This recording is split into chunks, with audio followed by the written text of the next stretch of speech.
নবীকে না মেনে যদি আল্লাহকে মানা হয়, নবীর ওসিলা বাদ দিয়ে যদি আল্লাহর ওয়াহদানিয়তকে স্বীকার করা হয়, নবীর শরাফত মর্যাদাকে বাদ দিয়ে যদি ইবাদত করা হয়, নবীকে বাদ দিয়ে যদি ইমানের আলোচনা করা হয়, ওই ইমান হবে না। যেই ইবাদতে নবীর আলোচনা থাকবে না, ওই ইবাদত হবে না।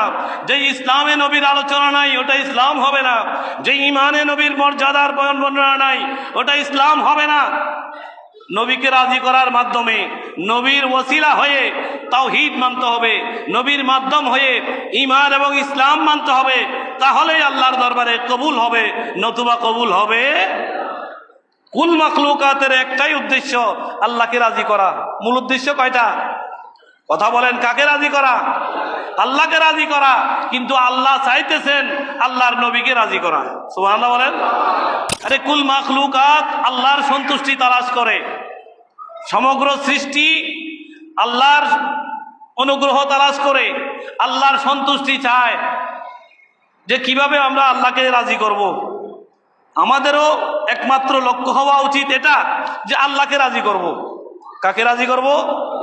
এই মসজিদ বলেন, মাদ্রাসা বলেন, খানকা বলেন, মক্তব বলেন, নামাজ, রোজা, হজ, যাকাত, ঈমান, আকীদা, আমল, সব কিছু একটাই আমাদের গন্তব্য, একটাই আমাদের ডেস্টিনেশন, একটাই আমাদের স্টেশন, একটাই আমাদের ঠিকানা।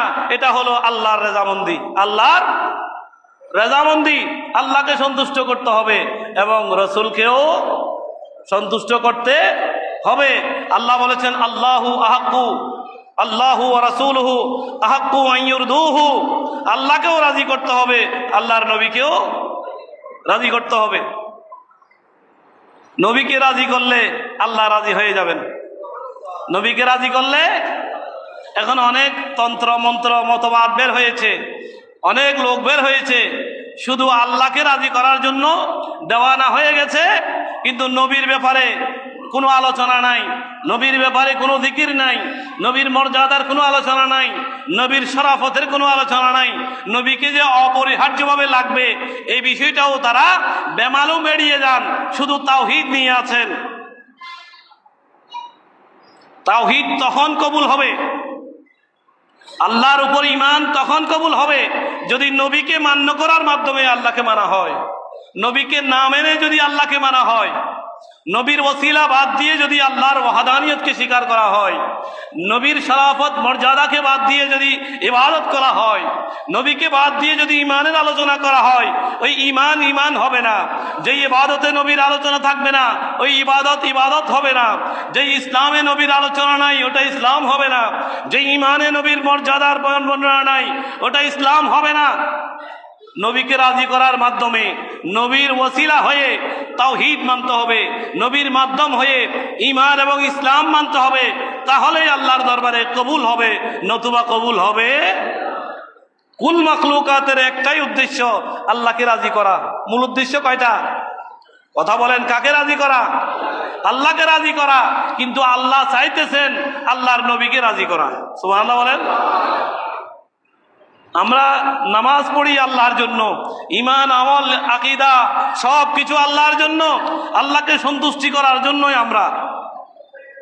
কিন্তু আল্লাহ চাইতেছেন নবীর সন্তুষ্টি, আর কুল মাখলুকাত চাইতেছে আল্লাহর সন্তুষ্টি, আর আল্লাহ চাইতেছেন কার সন্তুষ্টি? নবীর সন্তুষ্টি। ওয়ালা সাউফা ইউতিকা রাব্বুকা ফাতারদা। হে নবী, আপনি সন্তুষ্ট হয়ে যাবেন। সুবহানাল্লাহ বলেন। আপনি কি হয়ে যাবেন? সন্তুষ্ট হয়ে যাবেন। তাহলে আমাদের নবী কেমন নবী? আল্লাহ যার সন্তুষ্টি তালাশ করেন, আল্লাহ যাকে রাজি করার জন্য আয়াতে কারিমা নাজিল করেছেন, কিয়ামতের ময়দানেও নবীকে রাজি করার জন্য এই কিয়ামতের ময়দান সাজাবেন। এই জন্য আলা হযরত বলেছেন, ফকত ইতনা সবব কাফি হ্যায় ইনকাদে বজমে মাহশর কি। আরে কিয়ামতের ময়দান সজ্জিত করা হবে, কিয়ামতের মাহফিল সাজানো হবে, এই একটাই কারণ কি?